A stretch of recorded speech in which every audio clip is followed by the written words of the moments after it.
Hey guys, it's Relaine and welcome back to another episode of Life. So we should just get started. Let's start with Song of the Week. Today's Song of the Week is Build My Life. I recently found out that it has been sung by many different people, but now I know that it was written by someone named House Fires. Its lyrics give glory to the solid foundation upon God provides to build your life. As Jesus gives the parable of the house built on the rock rather than sand, let us build our lives upon the foundation of God's love. And I will build my trust in God alone. It is a firm foundation. I could really remember, sorry. But anyways, let's move on to the verse of the week. Verse of the week. Wear the full armor of God. Wear God's armor so that you can fight against the devil's clever tricks. Ephesians 6:11. Ephesians 6:10-20 concludes Paul's practical application of Christianity with a famous series of metaphors. Here he describes the armor of God. In the passage, Paul uses the allegory of the Roman soldier's basic equipment to show how the components of Christianity work. Together, as we strive to serve God, the soldier's tools include a belt, breastplate, shoes, shield, helmet, and sword.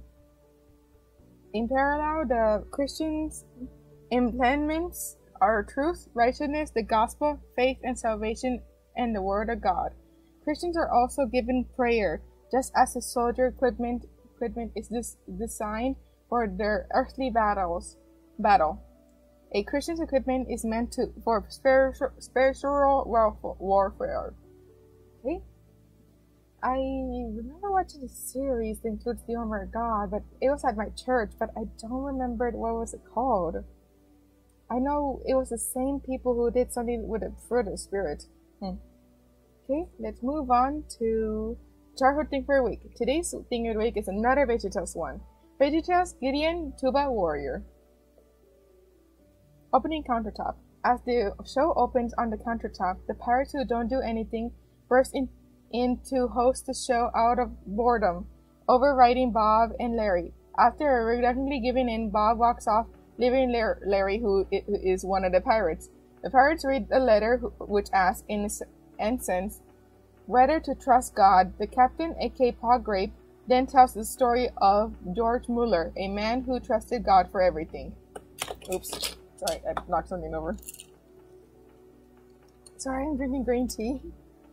George Mueller. The story is narrated by the captain, as he tells it through the eyes of his ancestor great-grandfather Simon, a reporter for the Bistro Snoop, a tabloid newspaper. He goes to George Mueller orphanage and asks him the nonsense question: is it true that you are running a school for alien dolphins? This is a turkey with a head of a cat, until he comes in with Mueller to find that the orphanage is out of food and the orphans cannot eat breakfast. The next day they pray to God for food, and the next day when Simon offers to go out and buy them food, some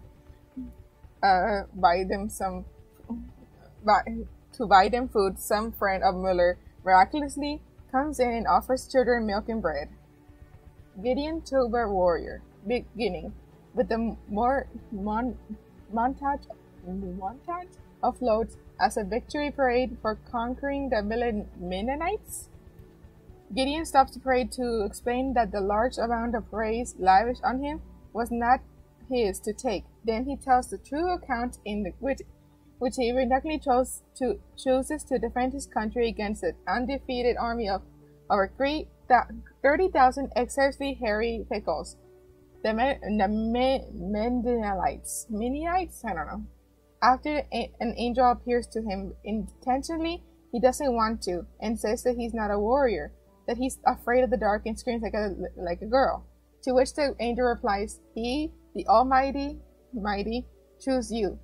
To say the truth, I'm afraid of the dark too. And put me in the dark and I scream like a girl too. Gideon then asked the miracle of a wet fleece and dry ground, which when the sign is complete, ask for another sign that the fleece will be dry on the ground around it and will be drenched. This sign is complete too. Gideon accepts his job when Gideon's size of an army is reduced to 6 carrots and 6 peas. He learned to trust God and able to defeat the Midianites with horns and flashlights. Closing countertop. Finishing on the countertop, the pirates are confused about Gideon's story, as they did not know who he was beyond their knowledge of his Bibles in hotels. However, Bob comes on and acknowledges that he put the story in when the pirates seemed to be lack for inspiration. After congratulating the pirates for a good job on the show, Ferdy gives a verse I'll be right back. Put a pause on this and find that verse.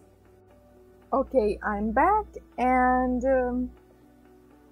I just heard a loud airplane outside, so I found the verse.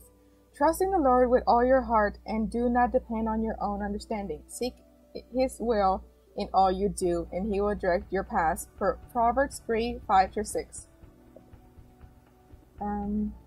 The captain declares his desire to make the pirates don't do anything a movie. Nobody's interested at first, but the show ends with the captain saying he hopes that he can get the funds necessary. Funny enough, there is a Pirates Who Don't Do Anything movie. I think I used to own it. I don't remember.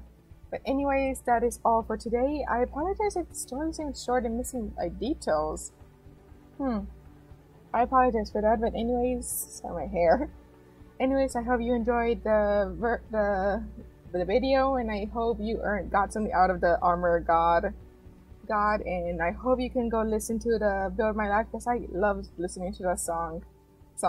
Well, anyways, this is all for today, and you're gonna be seeing some words in 3, 2, 1.